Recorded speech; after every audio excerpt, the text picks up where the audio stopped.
Hey guys, JH, welcome to Practice Tea.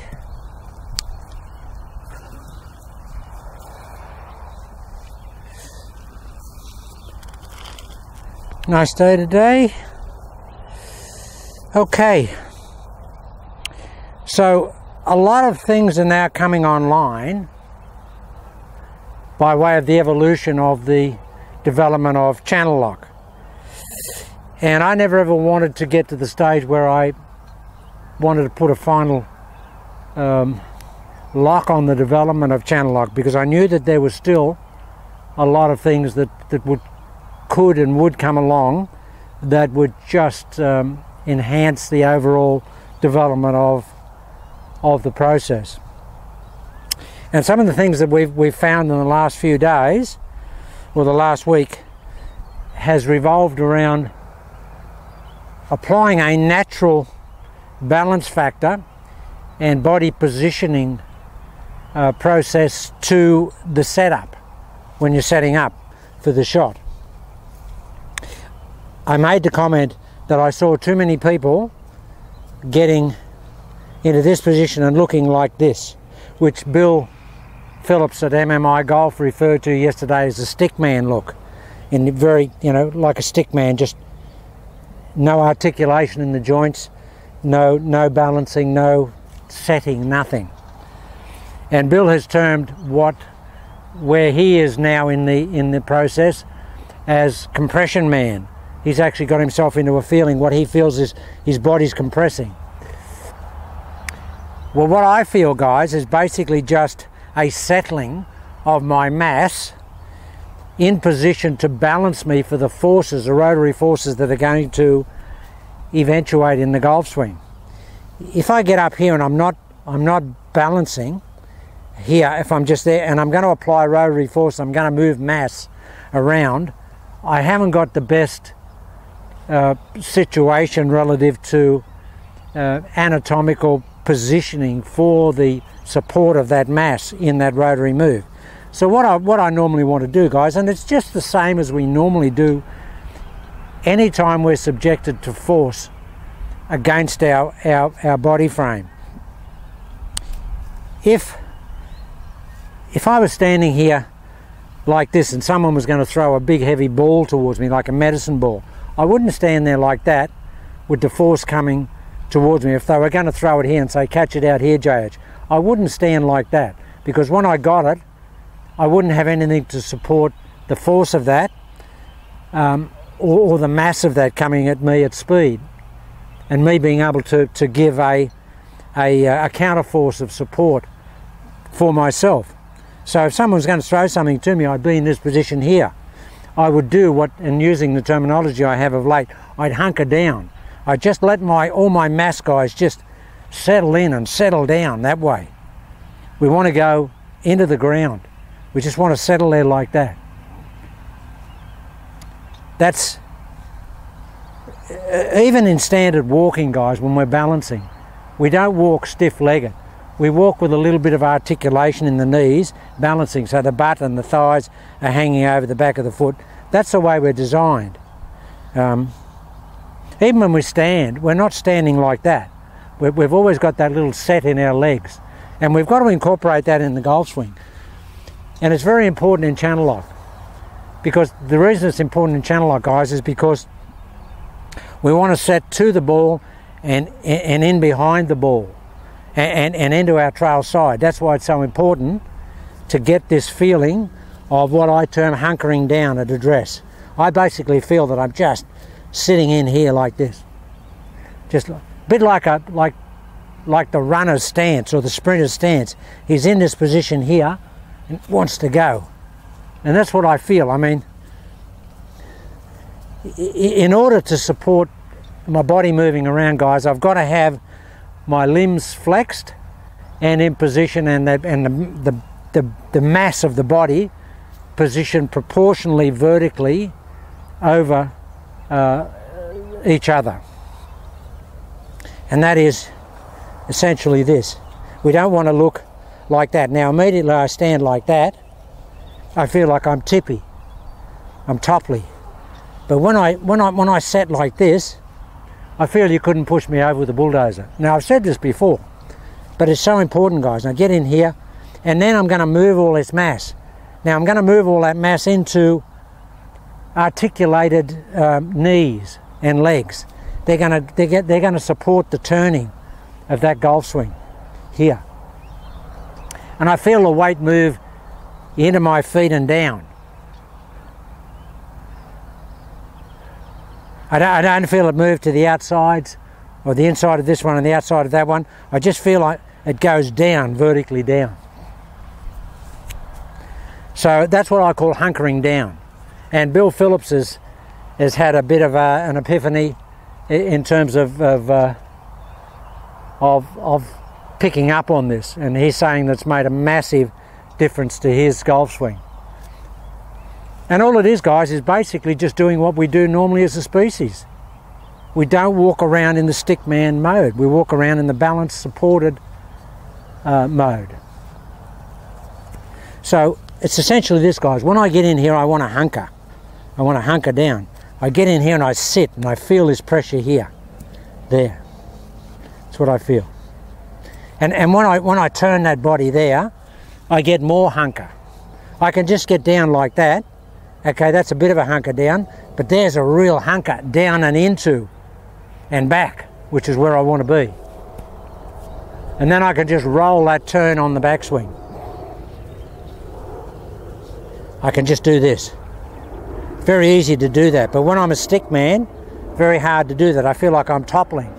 But when I'm hunkered down and sitting into the articulation or the flexing of the joints, I just feel that I can really turn into myself and vertically down.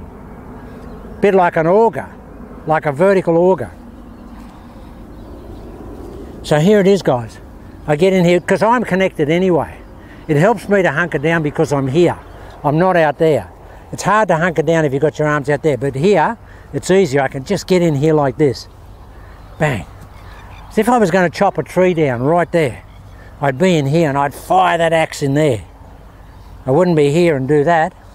I'd be here because I could support that axe blow. And essentially that's what I want to feel with channel lock. It really is an axe blow type motion and process, but with some sophistication of movement. It's not an axe-like strike, and you know, it's not that type of strike. It's an underhanded into out axe type strike. So we just get in here, guys, and we hunker down. And we just hunker up. Oh, baby. First shot of the day, I just killed it. Yeah, just killed it.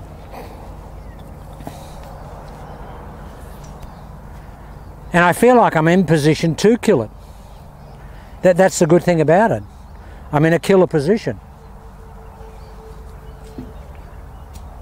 Okay, so that's about hunkering down using normal innate balancing mechanisms that we have as a species. We want to be Homo hunker-downers and not Homo erectus. Homo hunker-downers. Yeah. Yeah. Okay, guys, now in conjunction with that, and I'm going over old ground here, try and feel when we're hunkering down that we're hunkering down in that trail foot when we hit the ball. Now that's exaggerated, but I've got that down there, and you should hit a few of those shots at the start of your practice session to get the feeling that the weight is going down in that direction.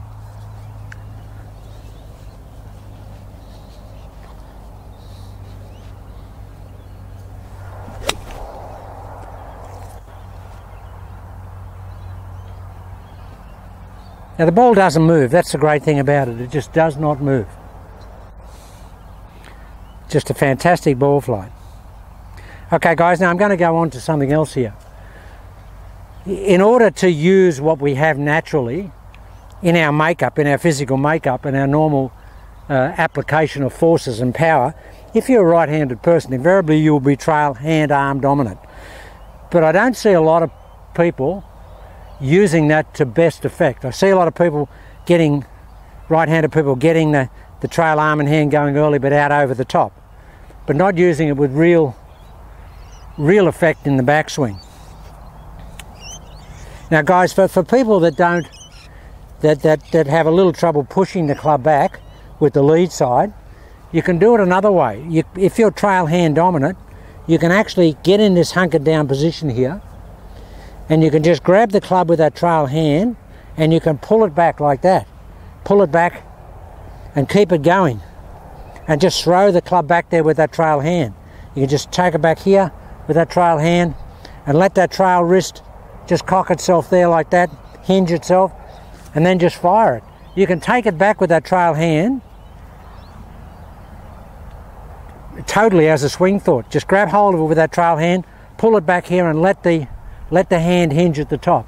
So that when we get it back here, when we're taking it back with that trail hand, we're throwing it here, it's getting back here and it's loading against the downswing. This is loading. See how I'm throwing that back with that trail hand? I'm throwing it back there. That's what Mo Norman did. He told me just threw it back, threw the club head back, and the club head loaded against his hands for the downswing. Now you can do that. You can actuate your backswing with your trail hand as a dominant force, rather than pushing it back like that. You can just pull it back like that. Here, pull it, and just keep throwing it. Once you start to pull it, just pull and throw it. Pull and throw it.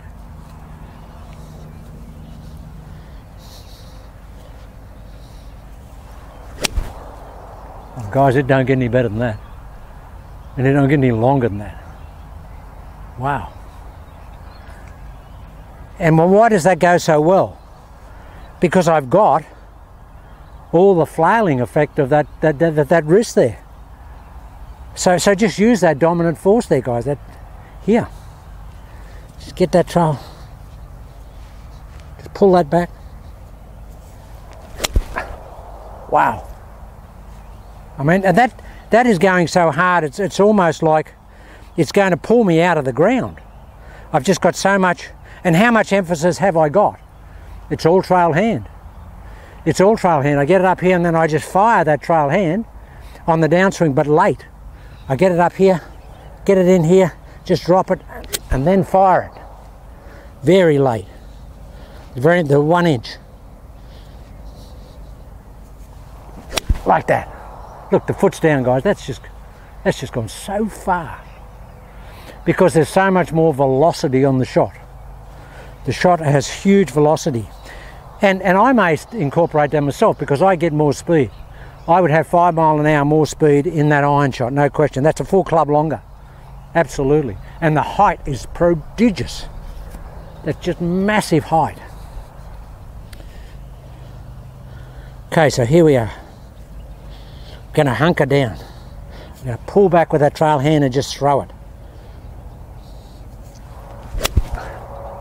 Wow. Wow, wow, wow, wow.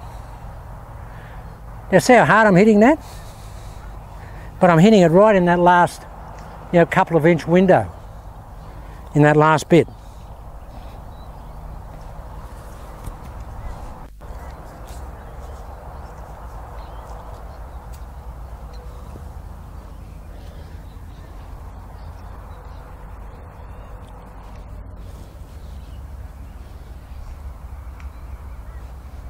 So here we go. Hunker down, Jade. Wow. They're ballistic, those shots, guys. Okay, just that's a couple of things. Now the other thing, with this new turn that I've got going, where I want to go really deep in the channel early on, I've got a good key for me at the moment. And the key is that this lead shoulder comes across and tries to basically push into my Adam's apple. It doesn't, but that's the feeling I get. I feel like it wants to do that. Yeah. Pushes right across here. Pushes that way. It's a very, very severe inward pulling of that lead shoulder across to my throat and to my trail shoulder. And that really does get it inside there, guys. Amazingly so. So we hunker down. Turn this across here. Guys, I can't hit it better than that. Wow, that's strong, and that is so high.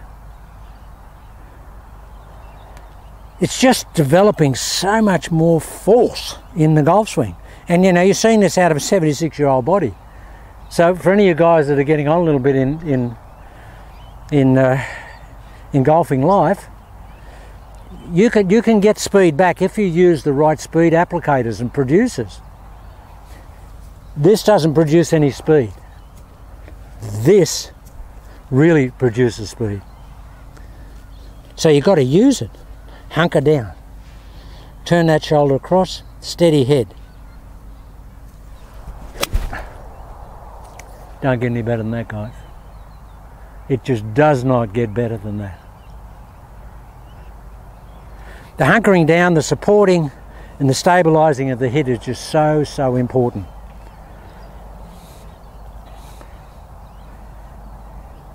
I just feel that my arms go so much quicker when I'm hunkered down and the legs are supporting the hit. Really do feel that enormously. Now the other thing, guys, that will help you, and I've never mentioned this before, but this was part of the Mo Norman doctrine of teaching, and the reason that Mo Norman was such a great ball striker and the reason he hit it so straight, because Mo didn't want any rotation of the body and clearly didn't want any rotation of the hips coming into and through impact. So how did he isolate the hips? He did this. On the downswing, he went into his knees, and this lead knee went towards his lead toe. He went there. Now immediately, guys, that clips the shoulders closed, gets the lead shoulder up, and stops any hip rotation off the line. Here.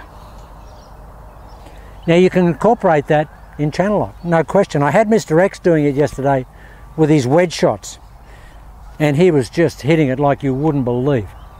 Just, I mean, ridiculously straight and powerful.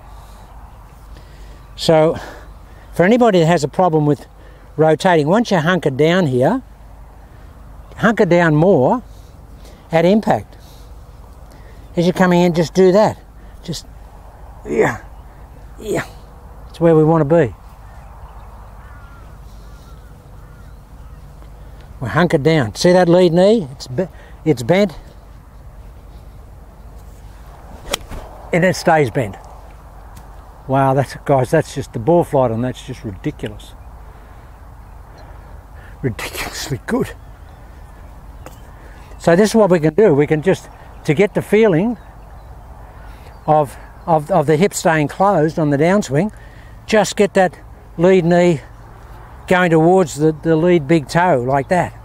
See what that does, you watch what happens there. Watch my shoulders and my head. When I do that, the shoulders drop down. That's the vertical drop that Mo Norman used to get. Now that's a great thing for channel lock, to have a vertical drop in channel lock, and I feel that. I feel that vertical lock in channel lock when I hit it well. I feel that vertical drop. So here we are, we're hunkering down.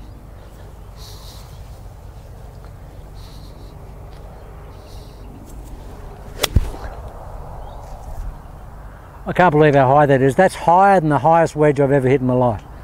This is a 6-iron. Higher than the highest wedge I've ever hit. Mainly because I'm getting so much download on the club and it's bending it. Bending the club and kicking the shaft, the face up. But it's not kicking the face shut, just kicking the face dead close. Okay, now we'll just combine all of that. I'm going to hunker down, get that lead shoulder going across, and then we're going to fire down with the 1-inch hit and into that lead knee. Keep that lead knee flexed.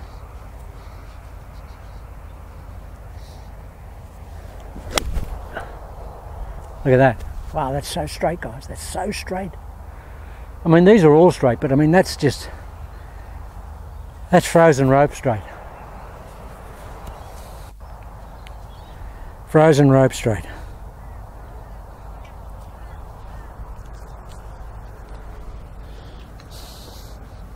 Okay, so we're going to hunker down. Lead shoulder across to the throat. Fire that there with a steady head into that lead knee. Get dead square on.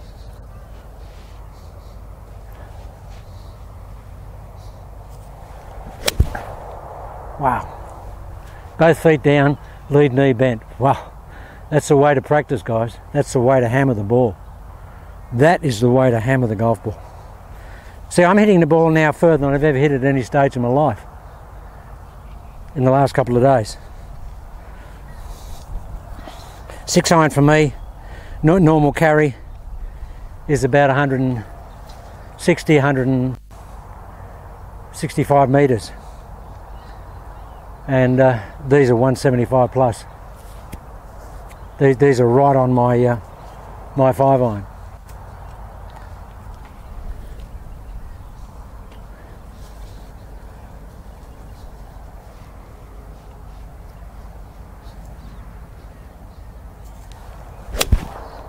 Don't get any better than that, guys.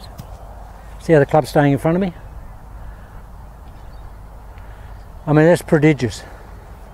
Absolutely prodigious. Okay, now the other thing is, what I've been doing, and I've done it my whole life, but I've been emphasising with a few people lately, everybody's got a phone these days. So what you need to do at the end of every practice session, or even when you're practicing, when you're onto something and you've got something really specific going in your protocol, put it on your phone as a recording. And then play that back at the end of your practice session, and then add to that what you finished with and what you were really thinking about in your protocol.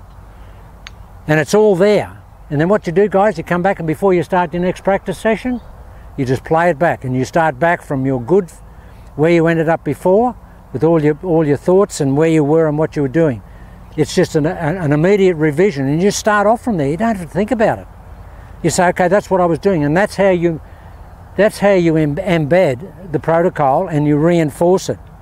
Because I promise you'll forget stuff out of it. I've got about 4 or 5 things in my protocol, and sometimes 6. And in the last week, I've been really diligent in my old practice of reviewing everything before I start my practice session. And guys, you've got to do that. Everyone's got a phone these days. Just put it there, play it back to yourself. And make sure you put all the detail in there that you're working on, that you're getting the good results with. Okay, let's hunker down.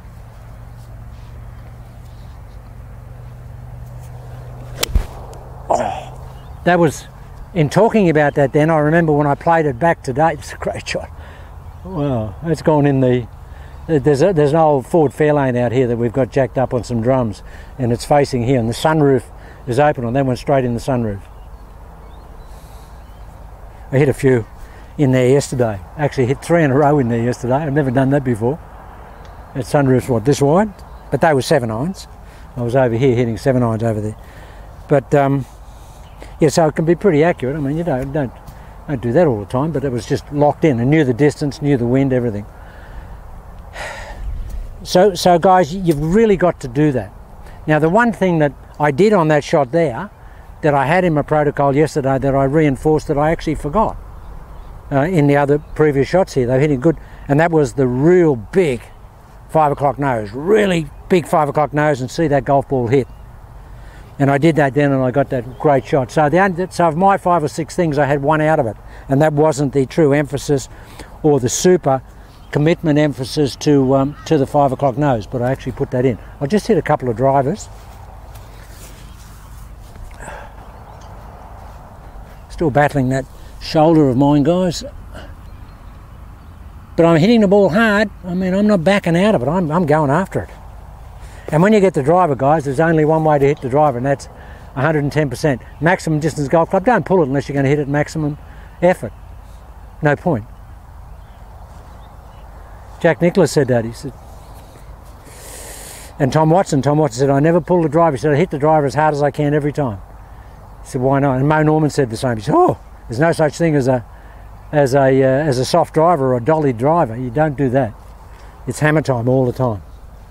So here we go, guys. We're going to hunker down. Hunker down.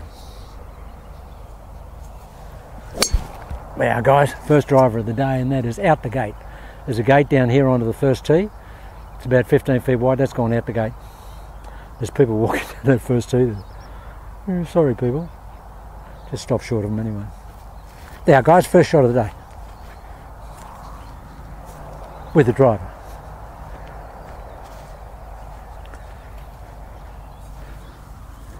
And the hunkering down is really important with the driver because you've got a lot of forward pull with the driver. It wants to pull you out to the golf ball. Okay, last one.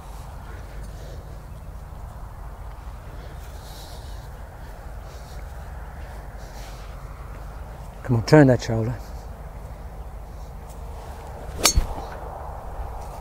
That's out the gate. Hit the gate. Oh no, just actually hit the gate. Get the gate post. There it goes. Okay, guys, a couple of things there, and I think they'll all make big difference if you do it. But get onto that recording, record everything. Make sure you put it down and be diligent. Sit down, and when you get back in your car, just sit down after you practice. Okay, this is what it is. This is what I feel. Even if you come up with something and you're hitting some shots, just grab your phone and say, "This is what I'm feeling. This is great." It was good enough for Hogan. We saw in that book that Hogan brought out, 5 Lessons.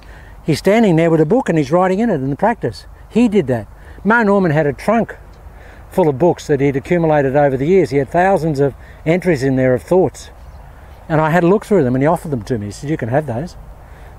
I didn't want to take them at the time, but I should have, because I can imagine where they are now. But there were thousands of his thoughts throughout his practice, and they were all in the back of his trunk of his Cadillac. I don't think he offered those to anybody else. I just said, "Mo, what are you going to do with all these now? They should go in a museum." He said, "Do you want them?" He said, "There's some good things in there, you can have them." And he offered me an old set of McGregor golf clubs that were all had, you know, worn patches in exactly the same place from one iron down to the pitching wedge. It was just amazing. I couldn't take them, I felt terrible. But he offered them to me. Okay guys, yeah, so be diligent and make sure that you do those recordings and refer to them, do the revision. Lots more good stuff to come, but hunker down guys. Get here, hunker, keep that lead knee bent. Okay.